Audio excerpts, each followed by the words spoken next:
Hello lords and ladies of Westeros. As usual, before entering the battlefield in any event, a player should start in preparing and setting up his or her equipments, gears, battle talents, and buffs to help him gain the upper hand whenever he or she encountered enemies while playing in this event. But in totality, these are just a small part of the aspects in winning in the Siege of Winterfell event. Your own elimination points, even if you've got the most scores in eliminating enemies, will not be enough to win the war against the opposing alliance. Like for instance, I could be the top scorer of the game, I would be able to get the most points in my alliance, but we could still lose the match because Siege of Winterfell is all about team game. In this video, we're going to enumerate the important things that an alliance should do to get a better chance in winning, or by doing these steps would lead to a better chance of victory in this event to achieve greater rewards. First of all, one must know the objectives of this event.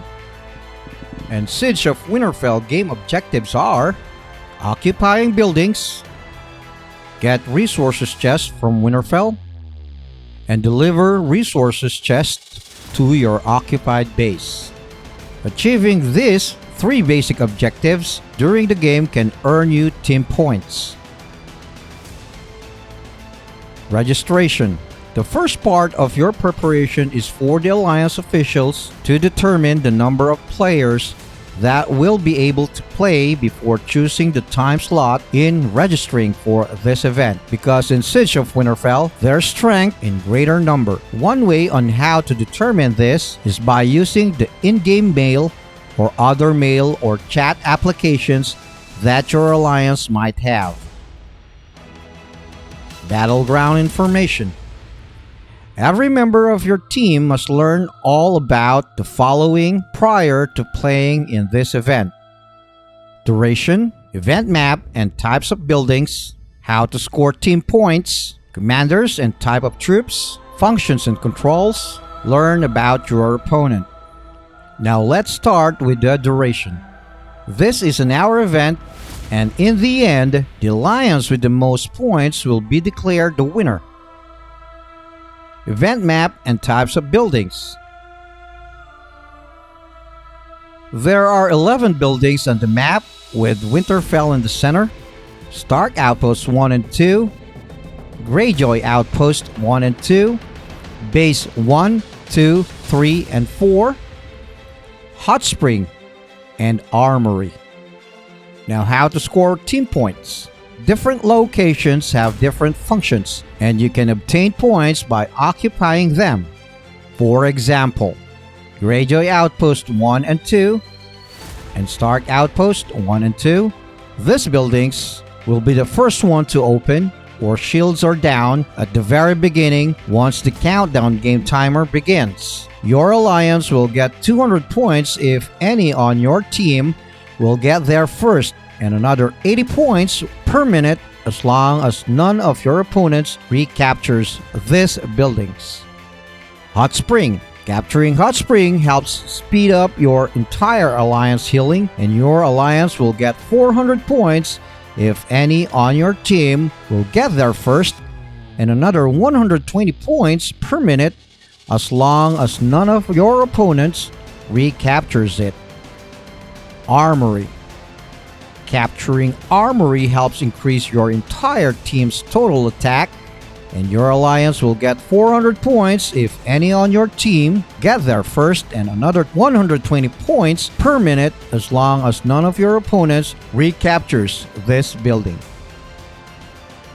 Base 1, 2, 3, and 4. Your alliance will get 600 points if any on your team will get there first, and another 180 points per minute as long as none of your opponents recaptures it.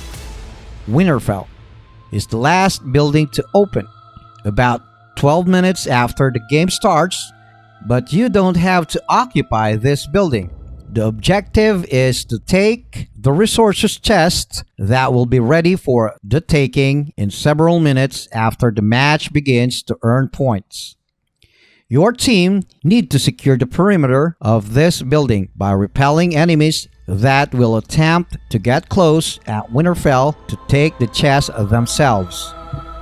If your team successfully secured Winterfell before the chest is available, you or one of your allies should take it and need to bring this resources chest securely to any base your alliance have occupied. But be careful, as your enemies can attack your chest convoy anytime on the way to your occupied base and steal the chest from you, and on the other hand, bring it to their own base to score points. So be sure, assign players to assist and protect your chest convoy against enemies all the way to your own base. Sending the chest to your base grants you initially 5,000 points and increasingly plus 1,000 points on every succeeding successful delivery.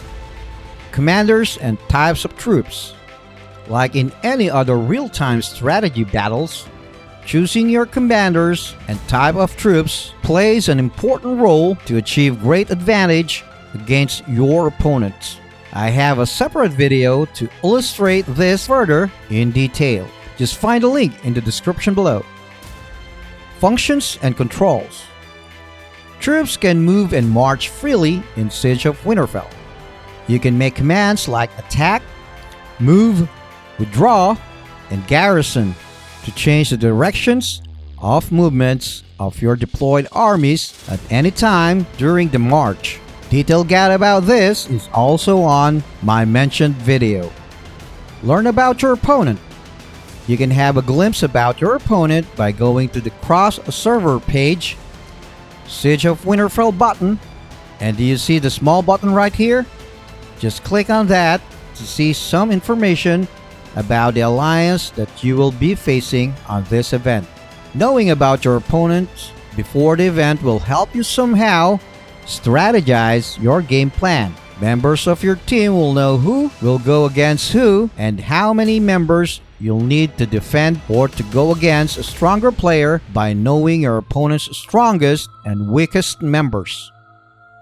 Now, with all that being said, it's time to move on to the next step. Assign members. As I have mentioned earlier in this video, this is a team event, so everybody should do their part on this game to achieve success. Alliance official should assign members based on the following tasks: manning the buildings or locations. After learning how many buildings, points earned in occupying them, and how many members you've got that can join in your chosen time slot, Alliance official can now determine who and how many will be assigned in a particular area in the map. Chest. Assign members who will take the chest and who will assist and who will protect the convoy. There would be lesser errors if members of your team know their roles and being organized while playing this game. So I would recommend this next step, but only if you want, or this is optional. Create a voice group chat. It is always easier and faster to convey message and to say things to your team rather than typing it while playing. But this could be more challenging if your alliance is multi-language, and it's really up to you to find out on how to communicate with your team.